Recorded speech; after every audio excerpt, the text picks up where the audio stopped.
BX1 +. L'édito Fabrice Grosfilet. Il pourrait y avoir un petit paradoxe à vous parler de réchauffement climatique un jour où le temps est aussi maussade et que des trompes d'eau s'abattent tellement fort qu'une partie de la Belgique est en alerte rouge. Mais ce serait confondre la météo, annonce du temps à court terme, et la climatologie qui étudie nos conditions de vie sur de longues périodes. On ne va donc pas faire cette confusion et on va surtout vous parler climat aujourd'hui parce que cette journée du 14 juillet va être marquée par une annonce importante, celle de la Commission européenne qui doit préciser concrètement comment elle entend réduire nos émissions de gaz à effet de serre d'ici 2035. Ce plan a été concocté par Frans Timmermans, le commissaire européen en charge de la politique climatique, et il risque fort de provoquer quelques levées de boucliers.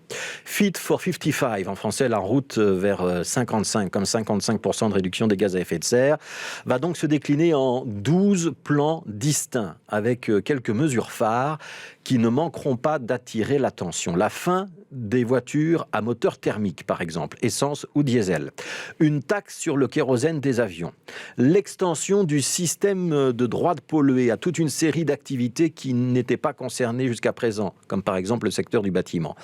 Ce sont pour l'instant des propositions de la Commission. Le Parlement européen et le Conseil vont avoir leur mot à dire, mais cela a fait déjà hurler les secteurs concernés, tout en étant jugé insuffisant par les écologistes les plus en pointe. Ça va donc considérablement impacter notre manière de vivre dans les 2 décennies à venir. Et s'il devait passer tel quel, ce plan, on devrait bien parler d'une révolution. Toutes ces mesures vont impacter notre vie quotidienne. Et quand je dis notre, c'est celle de tous les Européens. Alors cette question climatique, elle nous taraude depuis de nombreuses décennies déjà. Elle est au cœur de nombreux discours politiques, de nombreux débats, de nombreux sommets des Nations Unies. La présentation de Frans Timmermans va transformer toutes ces belles intentions en objectifs concrets. On va passer des recommandations ou des discours aux réglementations. Si ce 14 juillet est donc climatiquement révolutionnaire, c'est parce que l'Europe va s'autoriser la prise de quelques bastilles qu'on jugeait imprenables jusqu'à présent. La fin du moteur à combustion, par exemple. Quand la région bruxelloise a pris cette décision, ces derniers mois, vous vous en rappelez, on a entendu des critiques, des ricanements, des mots dubitatives, même si on sait que d'autres grandes villes comme Paris ont pris la même décision. Cette fois, c'est donc pas la région bruxelloise qui va interdire les moteurs thermiques, c'est l'Union européenne tout entière sur l'intégralité de son territoire. Et si de premiers constructeurs ont déjà annoncé qu'ils ne construisent plus de modèles thermiques, ce mouvement va désormais devenir irréversible.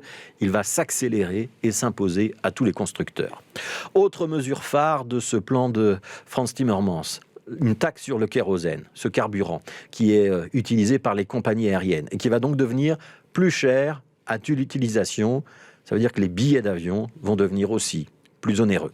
Les compagnies maritimes ne pourront plus utiliser en Europe le fioul lourd qui est particulièrement polluant et les droits de polluer qu'on utilise déjà dans l'industrie de l'acier ou dans les cimenteries vont devenir nettement plus chers à l'avenir. Bref, en fait, nous allons entrer dans une nouvelle économie et l'Union européenne se donne les moyens de le faire puisqu'elle prévoit d'imposer une redevance sur les importations qui ne respecteraient pas des normes comparables. Ça veut dire qu'il y aura une taxe à l'entrée des produits qui feront du dumping écologique. Alors, il ne faut pas sous-estimer l'importance de ces annonces parce que 2035, c'est quand même après-demain. Dans le tumulte de l'information où parfois une polémique chasse l'autre, où l'anecdotique le dispute à l'éphémère, il y a parfois des journées qui peuvent nous aider à prendre conscience que l'actualité, c'est parfois l'addition de petites informations qui s'ajoutent les unes aux autres ou qui se chassent l'une l'autre. Mais c'est aussi, par moments, de grands virages.